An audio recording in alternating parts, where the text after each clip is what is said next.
What you are suggesting is preposterous. Maybe, but think of the trade-off. Just to be clear, you're suggesting that we not only bribe the Georgia State Legislature, but the newspaper outlets as well? Yes, I know, but once we have all of them in our pockets, we could pass any piece of legislation we could even imagine. So what piece of legislation will we have them pass?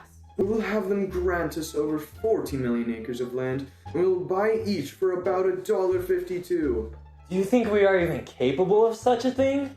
Why not? We represent 4 of the most powerful newly created land companies in the entire U.S. It's true. In this room sits the combined power of the Georgia Company, the Georgia-Mississippi Company, the Upper Mississippi Company, and the New Tennessee Company. Well then, gentlemen, I believe our course of action is clear. Mr. George, thank you for agreeing to meet with me today. Yes, of course. Now, as I recall, you wanted to meet about some sort of land grant, yes? Yeah, affirmative. Sir, you do understand that as a member of the Georgia legislature, I'm to remain impartial in these... Perhaps this could change your mind a little bit. I trust you're not the only one showing good faith towards me. Yes, my fellow compatriots are speaking to your other legislatures as we speak.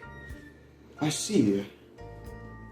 I suppose the state will reach both a quick and easy decision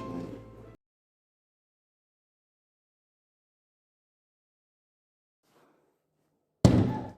The great state of Georgia passes the motion that 40 million acres of land will be granted to the Georgia Company, the Georgia-Mississippi Company, the Upper Mississippi Company, and the Tennessee Company, respectively, with this land being sold for $1.52 per acre. This act shall henceforth be known as the Yazoo Land Grant.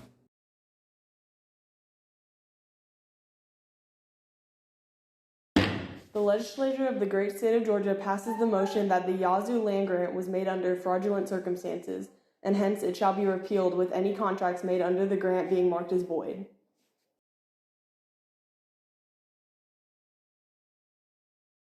Are the terms and price of the agreement to your liking, Mr. Peck? Yeah, look, I can't believe your company bought this land for so little. Yes, rather fortunate indeed. Now just sign here and we have ourselves a deal.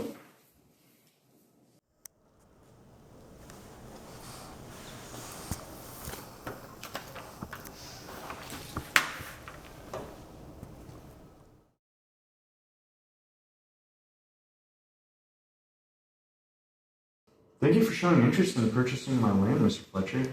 Of course, you have very fertile soil that I desire. But if you don't mind me asking, Mr. Peck, from whom did you acquire this land? I purchased this land from the Upper Mississippi Company. Ah, very good. I hear that they have a very reputable reputation. Later. You drive a hard bargain, Mr. Fletcher, but I do believe we have a deal. Yes, I believe we do. What? I cannot believe this. The Yazoo land grant was repealed? That means that the land that Peck sold me was illegal, and the state of Georgia could take my land at any given notice. I can't do this. I need to find a lawyer so that I can sue Peck. So, what do you think of my dilemma? I think you have some solid arguments, Mr. Fletcher. For one, the 1795 Yazoo land grant should be a nullity because it's a product of political corruption. This would mean land Peck sold you was never his to sell, and the legislature of Georgia never had the power to sell the land. To Mr. Peck, Mr. Fletcher, and Mr. Fletcher's lawyer, the jury has come to the decision that the allegations put forth by Mr. Fletcher have been deemed invalid, as the state of Georgia did not have the power to mark contracts made under the Yazoo land grant as void. This is preposterous. The state of Georgia is at fault. I'm going to the Supreme Court.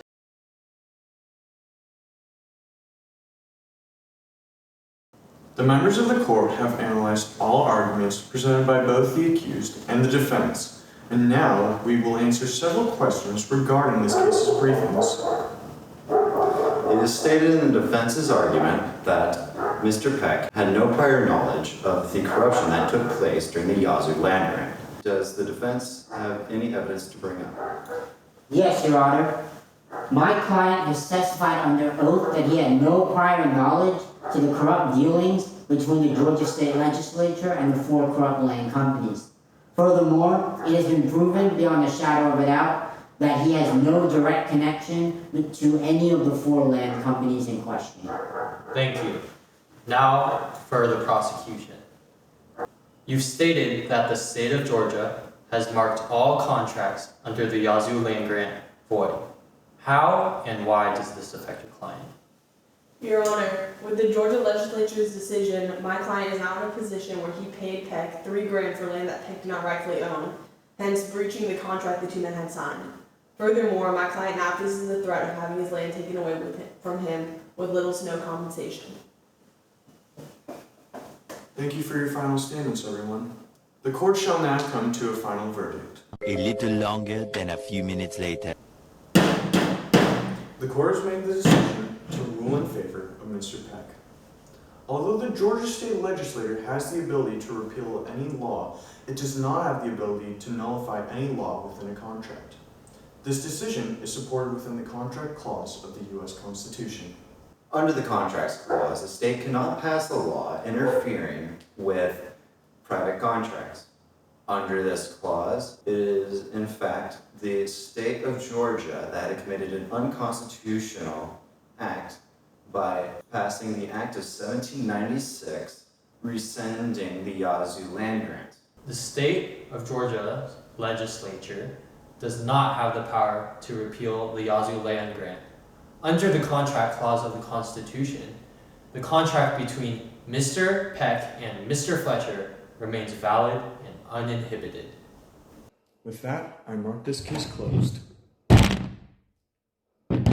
If I'm not mistaken, this is the first time that a state law has been invalidated by the federal government, yes? You are correct. This will be very important for future trials to come. From this point on, all federal governments will now be allowed to nullify laws made by a state. All rise.